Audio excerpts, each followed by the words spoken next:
Hi guys, this is new Aphrodite and today is 15 May 2021. Hope you're doing very well today. Today we'll be flying the FA-18C in a very unique mission, which is Instrument Approach Airfield Landing.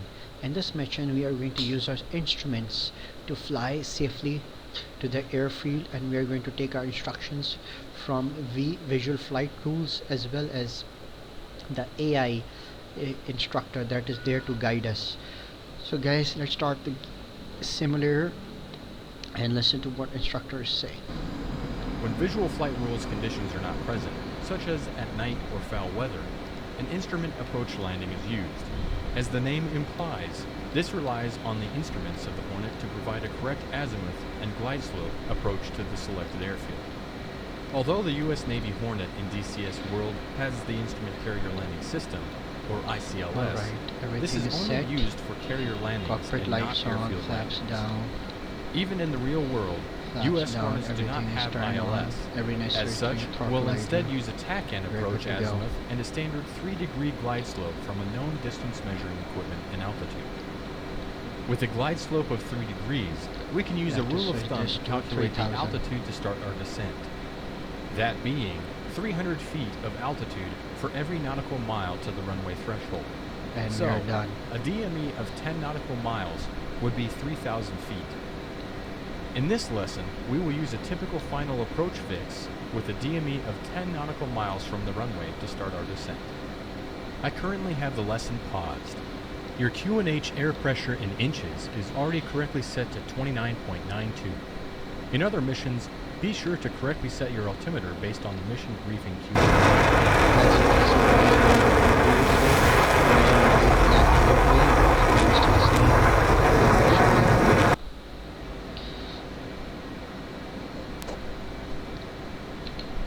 Using what you learned before, go ahead and set your left DDI to the HSI page and the right DDI to the FCS page. You would most often have the HUD on the left DDI and the HSI on the MPCD, but we'll use this setup to more easily monitor the HSI on the left DDI. Enter the Batumi TACAN code of 16X and set a course line of 119 degrees. This can be found on the airfield approach plate. The course arrow on the HUD will be your primary azimuth steering reference. Once complete, press spacebar. Before we unpause, let's contact Batumi Tower and let them know we're inbound. Press / to open the radio menu, then F5 to select ATC, and then F1 for Batumi. If you are using realistic radio, press the COM1 or COM2 to open the radio menu. Later, when Batumi Tower clears you for approach, press F1 to request landing permission. This will instruct the tower to turn on. Press spacebar to continue.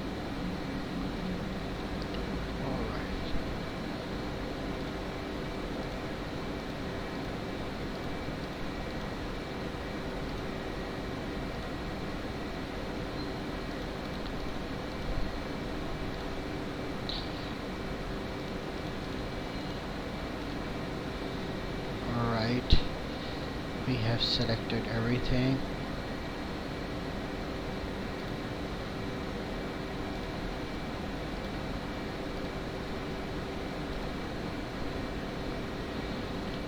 And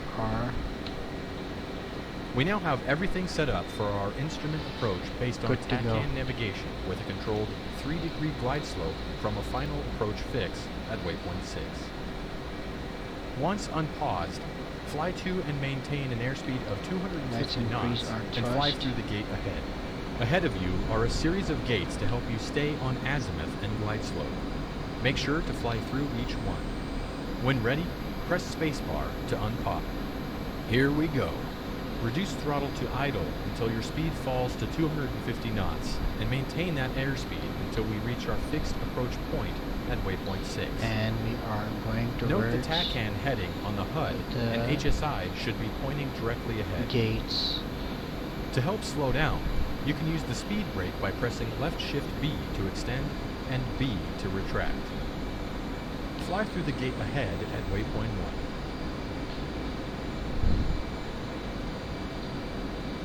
Once your speed is below 250 knots, remember to And we are retract the reducing speed our brake if throttle. it is still extended by pressing B.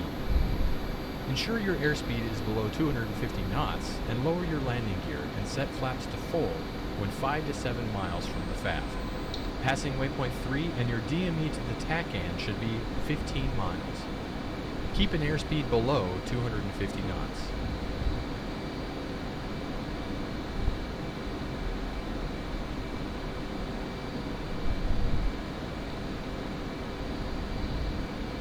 Passing waypoint 4. We Fly are through the next diving. gates on a 3-degree glide slope. To best determine your glide slope, reference the velocity vector on the HUD in relation to the pitch ladder. Fly to maintain the velocity vector 2/5 above the -5-degree pitch ladder line. Passing waypoint 5. Your next waypoint will be the fixed approach point that will place you 10 miles with a 3-degree glide slope. Let's set our MCTB to the lowest setting, which You are is now passing the fixed 5 approach point nautical into miles. bitumen. Maintain your 3-degree glide slope. Note that your TACAN heading should be guiding you directly ahead the entire time, and your TACAN DME decreasing as we draw closer. Maintain on-speed angle Now of I'm attack as you reducing learned in speed. the VFR airfield landing lessons. and keeping the AOA Keep and the flying through attack the to gates 3 degrees while on speed. below horizon. Or you can just say -3 degrees.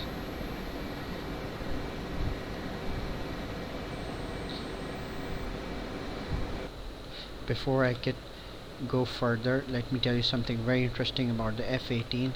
It has a very accurate and interesting MCPD, multi-purpose display system, which shows the hyperspectral map with water, shoreline, coast and everything, which makes it very easier for a pilot to identify the terrain and the terrain type. So let's go through Passing through waypoint 10. MCPD. The airfield lights should be visible, including the Precision Approach Path Indicator, or PAPI lights. If all red, you are too low. Throttle up. And if white and red, you are on a proper 3-degree glide slope.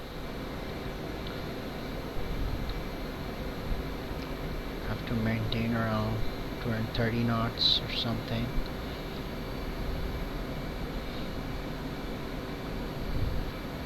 Or maybe slowly decrease from 200 knots as I'm going to zoom in. My ADI is exactly aligned with the runway. Passing our And final waypoint before landing. You should be on speed and on glide slope, and now be able to visually make out the runway approach. Adjust power. Lines up with your desired touchdown score. descending. Once the wheels are down, apply the wheel brakes by pressing W. We are aligned with the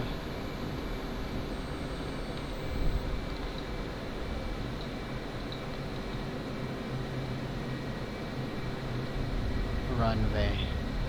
Slightly landed early, but that is going to give us the speed advantage.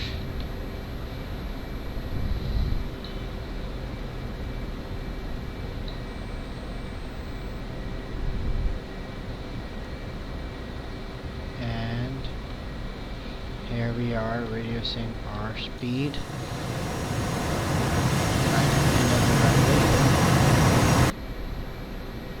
We're going to successfully stop our aircraft, and that is going to be the end of the lesson.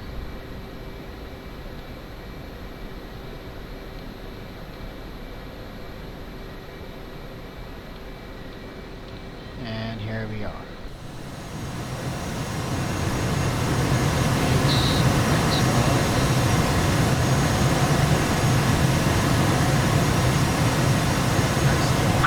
Down without killing yourself. Area. can see, even without an ILS, it's quite easy to land a Hornet in instrument conditions if you have a fixed control point. So guys, this is our lesson for today. If you like it, please do subscribe.